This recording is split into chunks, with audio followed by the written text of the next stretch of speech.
আসসালামু আলাইকুম সবাইকে। আশা করি সবাই ভালো আছেন। ভালো আসলে থাকবো কিভাবে, আসলে ভাল লাগে না। ওভারঅল এবার বাংলাদেশের ক্রিকেটের যে বর্তমান অবস্থা সেটা দেখে কিন্তু আসলে ভালো লাগার মতো তেমন কোনো রিয়াকশন দেওয়া সম্ভব না।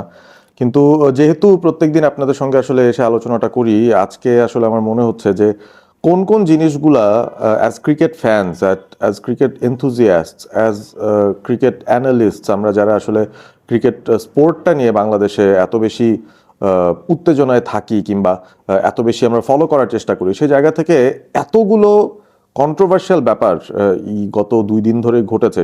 এবং বেসিক্যালি ক্রিকেটটা যে খেলার মাঠের একটা জায়গা যেখানে যে আসলে ক্রিকেটটা নির্মলভাবে এনজয় করা যাবে, সেই বিষয়টা কিন্তু একেবারেই আমাদের এই মুহূর্তে হচ্ছে না। এবং সেটা রিফ্লেকশনটা আপনি এবারের বিপিএলটাতেও দেখতে পাচ্ছেন।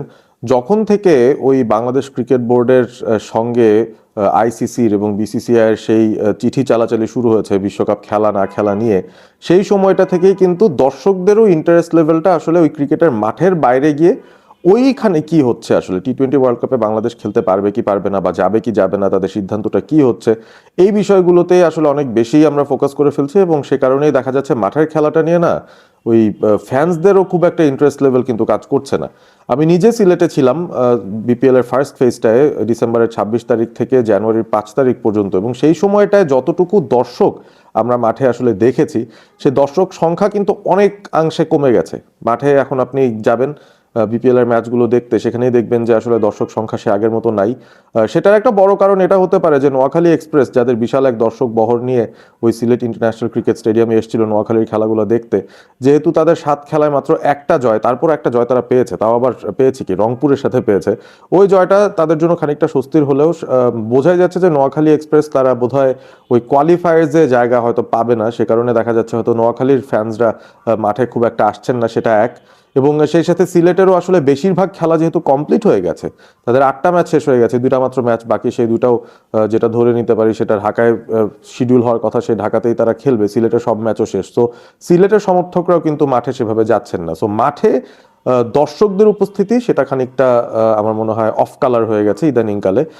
টানা 3টা ম্যাচ ডেতে 6টা ম্যাচ আমরা অনুষ্ঠিত হতে দেখলাম, এবং আজকে একটা বিরতি ছিল। তো সব মিলিয়ে আসলে দর্শকদেরকেও আসলে টানতে পারছে না এবারে বিপিএলটা। যদিও গত 2 দিনে বেশ ইন্টারেস্টিং কিছু ম্যাচ হয়েছে, বেশ হাই স্কোরিং কিছু ম্যাচ হয়েছে, এবং কিছু আপসেটস আমরা ঘটতে দেখেছি। যেমন নোয়াখালী এক্সপ্রেস তারা তাদের প্রথম উইন পেয়েছে, তাও আবার রংপুর রাইডার্সের এগেনস্টে। রাজশাহী ওয়ারিয়ার্সকে হারিয়ে দিয়েছে অন্য আরেকটা দল, ঢাকা ক্যাপিটালস। এবং এই বিষয়গুলো কিন্তু দেখে আসলে বেশ ইন্টারেস্টিং লেগেছে। সো যাই হোক, ঘটনা যেটাই হোক না কেন, এই মুহূর্তে বিপিএল এর থেকে যদি আমরা চোখ রাখি, সেখানেও কিন্তু অনেক ধরনের অপ্রীতিকর ঘটনা ঘটছে, এবং অফ দ্য ফিল্ড অনেক ঘটনা ঘটছে, সেটা নিয়ে মানুষজনের আসলে কটূক্তির কমতি নেই। ফর এক্সাম্পল, কোন জিনিসটা নিয়ে আসলে খুব বেশি রিয়াকশন আসছে, সেটা হচ্ছে এই যে আকসু, অ্যান্টি করাপশন ইউনিট, তারা কিন্তু ইন্ডিভিজুয়ালি নিজেদের মতো ইন্ডিপেন্ডেন্টলি কাজ করার স্কোপ পাচ্ছিল। বিপিএল এর ভেতরেই তারা বিভিন্ন ধরনের ইনভেস্টিগেশন করছে, তবে সেখানে আসলে ডিরেক্টলি তারা প্লেয়ারদের রুমে তাদের না জানিয়ে ঢুকে পড়ছেন, তাদের ফোন চেক করছেন। এই বিষয়গুলো যখন চলে আসে, তাও আবার ফরেন ক্রিকেটারদের কথায় আমরা যদি যাই, রহমানুল্লাহ গুরবাজ এই ধরনের একটা কমপ্লেন করেছেন রিসেন্টলি, যে তার হোটেল রুমে গিয়ে তাকে কিন্তু জেরা করা হয়েছে, কিংবা তার সঙ্গে আলাপ করা হয়েছে আকসুর পক্ষ থেকে। তো এই বিষয়গুলোকে তারা আসলে ডিসকমফোর্ট ফিল করছেন এই বিষয়গুলো নিয়ে। আসলে যতটুকু ডিসক্রিটভাবে ব্যাপারটা করা যেতে পারে, যতটুকু সম্মান রেখে ব্যাপারটুকু করা যেতে পারে, সেই জায়গাটার মধ্যে খানিকটা আমার মনে হয় বিব্রত হচ্ছেন বিদেশি ক্রিকেটাররা। এবং অনেকেই হয়তো পরবর্তী বিপিএল এ আসার আগে 3-4 বার হয়তো ভাববেন যে আমরা আসলে ওখানে খেলতে যাব কিনা। মানে একে তো হচ্ছে একটা বিদেশি ক্রিকেটারের, দেখেন এখানে কত টাকা দিয়ে তাদের আনছে সেটাও বিগ হিসাব না। আপনি ইউএইতেও হয়তো এর চেয়ে বেশি টাকায় খেলতে পারবেন, পিএসএল এ গিয়ে তার চেয়ে বেশি টাকায় খেলতে পারবেন, আপনি সিপিএল এ গেলেও একটা ভালো অ্যামাউন্ট পাবেন, আইপিএল এ গেলে তো কথাই নাই। সো বিপিএল খেলার জন্য আসলে কত বেশি মোটিভেশন থাকবে, টাকার মোটিভেশনটাই তো আছে। এরপরে আপনি দেখেন সিলেটে বা ঢাকায় একটা লাইফ যদি বলি আউট অফ দ্য গ্রাউন্ড, সেই লাইফটা আসলে কতটুকু এন্টারটেনিং, কোথায় কোথায় আসলে ক্রিকেটাররা যেতে পারেন for their leisure, for their you know recreational purpose, সেই বিষয়গুলো কিন্তু একেবারেই অ্যাবসেন্ট আমাদের এই ঢাকা, সিলেট কিংবা চট্টগ্রামের আরবান লাইফে। সুতরাং সেই জায়গা থেকেও কিন্তু আলাদা কোনো মোটিভেশন ওই বিদেশি প্লেয়ারদের থাকে না। তারা মূলত আসেন, একটা কাজ পেয়েছেন, এই কমিটমেন্টটা তারা রক্ষা করতে আসবেন, টাকা নিয়ে যাবেন ডেফিনেটলি, এবং একটা ইউনো কমফোর্টেবল একটা হোটেল এনভায়রনমেন্ট থাকবে, এবং প্রচুর দর্শক মাঠে যদি আসে, সেখানে যদি তারা কিছু সমর্থন পান, এক্সাইটিং কিছু ক্রিকেট যদি হয়, দ্যাটস দ্যাট। মানে এছাড়া কিন্তু আলাদা বোনাস বলে কিছু নেই যে একটা চমৎকার ইভিনিং লেজার টাইম কাটানোর মতো একটা জায়গা আছে, বা অনেক কিছু ঘোরার একটা অপশন রয়েছে যেখানে নির্বিঘ্নে তারা ঘুরতে পারবেন, বা এমন একটা জায়গা যেখানে আসলে পর্যটনের বিশাল বড় কোনো খোরাক এই দেশটা, এরকমও কিন্তু নয়। সো আলটিমেটলি দিন শেষে দেখা যাচ্ছে যে ক্রিকেটাররা এমনিতেই খানিকটা ল্যাক অফ মোটিভেশন নিয়ে থাকেন, এবং সেখানে আবার টাকা পয়সা নিয়ে অনেক টানাটানি হয়। মোহাম্মদ আমিরের ইনসিডেন্সটা আমরা শুনলাম, যেখানে শুনছিলাম যে তাকে আসলে পুরোপুরি পেমেন্টটা করতে পারেনি, এবং করতে পারবে কিনা সেই ভয়েই তিনি আসলে পুরো টুর্নামেন্ট না খেলে সিলেটের সঙ্গে পাট চুকিয়ে তিনি চলে গেছেন। যতটুকু পেয়েছেন তাতেই তিনি আলহামদুলিল্লাহ বলছেন, এবং বাকিটুকু যদি পেয়ে যান তাহলে তো তিনি লাকি। এই ধরনেরই কিছু মন্তব্য আমরা দেখলাম যে তার কাছ থেকে এসছে, এবং এই ধরনের সিমিলার সেন্টিমেন্ট আরও অনেক ক্রিকেটারই হয়তো শেয়ার করছেন যারা বাইরে থেকে এসেছেন খেলতে। সো এইটা অলরেডি বিপিএল এর জন্য একটা কালো দাগ বলা যেতে পারে। অনেক তাড়াহুড়ো করে নামানো একটা বিপিএল, যেটার ট্রফিটাও কিন্তু আমরা এখনো পর্যন্ত দেখতে পাইনি। ফাইনাল ডিজাইনের ট্রফিটা কি আমরা জানি না, সশরীরে ট্রফিটা কিন্তু দেশে এসে এখনো পৌঁছায়নি।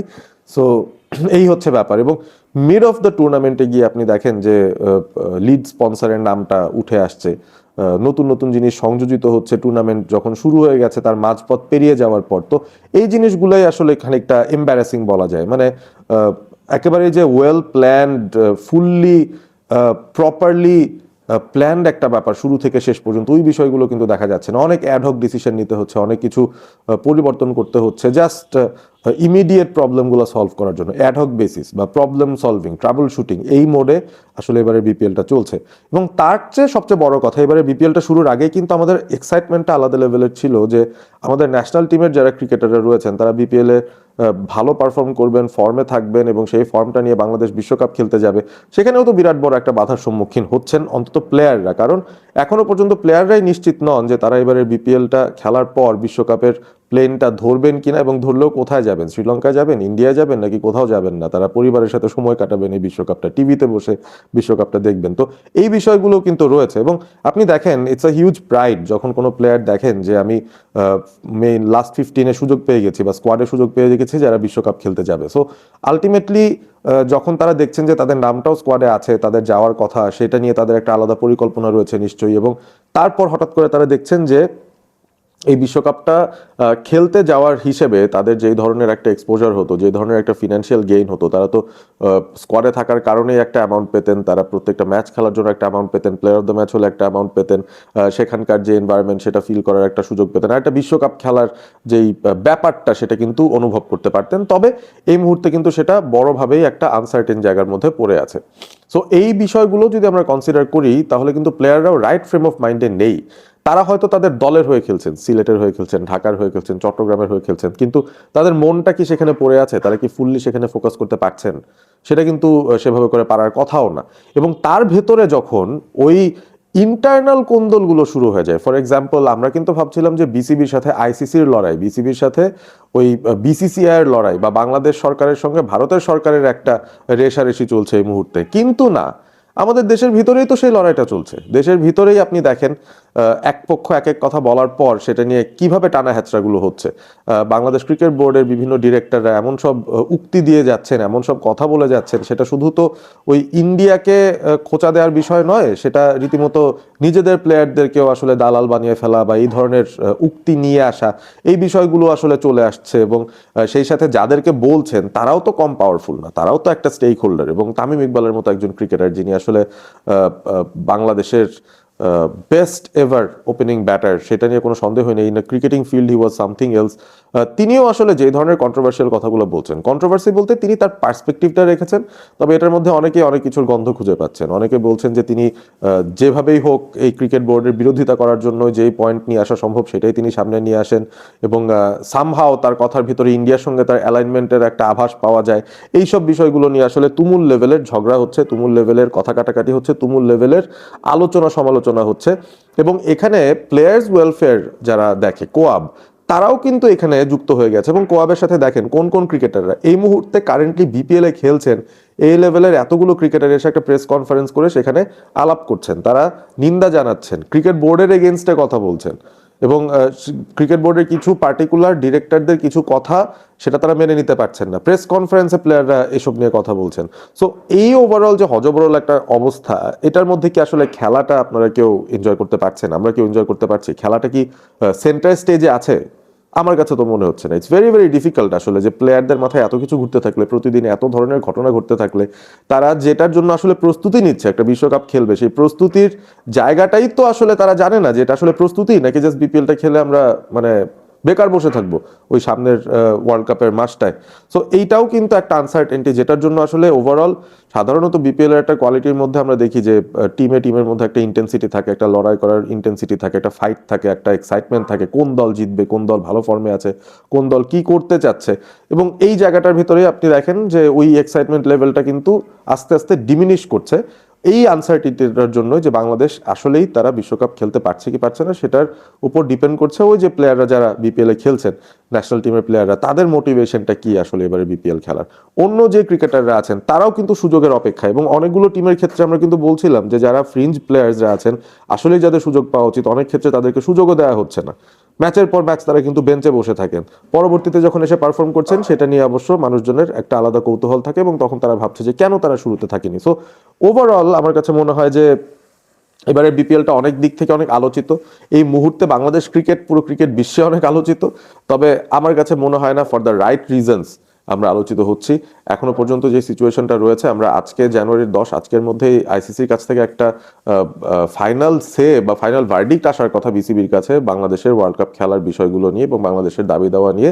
তো সেটা কি আজকে আসবে কিনা আমরা এখনো জানি না, আসলে অবশ্যই আবার আলাপ করার জন্য চলে আসবো আপনাদের সঙ্গে। তবে আপাতত মুহূর্তে যেটা জানি যে এখনো পর্যন্ত আইসিসির কাছ থেকে রেসপন্স আসেনি, এবং আসলেও সেটা বাংলাদেশের পক্ষে কতটুকু থাকবে, পক্ষে বলতে বাংলাদেশ ওয়ার্ল্ড কাপটা খেলতে পারবে কিনা, ওটার পক্ষে কতটুকু থাকবে সেটা নিয়ে কিন্তু আমরা দারুণভাবে সন্দিহান। মোস্ট লাইকলি বাংলাদেশ এবারের ওয়ার্ল্ড কাপটা হয়তোই মানে নাই খেলতে পারে, কারণ খেলাগুলো যদি ইন্ডিয়া থেকে না সরানো হয় তাহলে আমার মনে হচ্ছে না বাংলাদেশের এবারের বিশ্বকাপে যাওয়া হবে। তো সব মিলিয়ে আসলে আপনাদের ফ্রাস্ট্রেশনের জায়গাগুলো শেয়ার করতে পারেন কমেন্ট করে, যে আমরা আসলে এবারে বিপিএলটাও কেমন যেন একটু মূল্যহীন মনে হচ্ছে একটা পয়েন্টে এসে, যে খেলা হচ্ছে খেলার মতো করে, দৈনিক একটা রুটিনের মতো মানুষ অফিসে যায়, অফিস থেকে আসে, এরকম একটা ব্যাপার হয়ে গেছে। মানে there is that lack of edge, there is that lack of excitement, এবং সেটার মূল কারণটাই হচ্ছে অন্য অনেক বিষয় এটাকে ওভার পাওয়ার করছে, ওভার ডমিনেট করছে। খেলাটাকে আমরা সেভাবে আসলে এনজয় করতে পারছি না খেলার মাঠে। যাই হোক, কমেন্ট করে জানিয়ে দিবেন আপনাদের মতামত, আসলে বাংলাদেশের ক্রিকেটের এই পরিস্থিতিতে আপনারা কি অনুভব করছেন, বিপিএলটা আপনারা কতটুকু এনজয় করছেন, এবং সামনের দিনগুলোতে আসলে কি এক্সপেক্ট করেন এবারে বিপিএল এর থেকে। জানিয়ে দিবেন কমেন্ট করে। ভিডিওটি ভালো লেগে থাকলে অবশ্যই বন্ধুদের সঙ্গে শেয়ার করবেন এবং সাবস্ক্রাইব করবেন অল স্পোর্ট এবিপি। ভালো থাকবেন সবাই।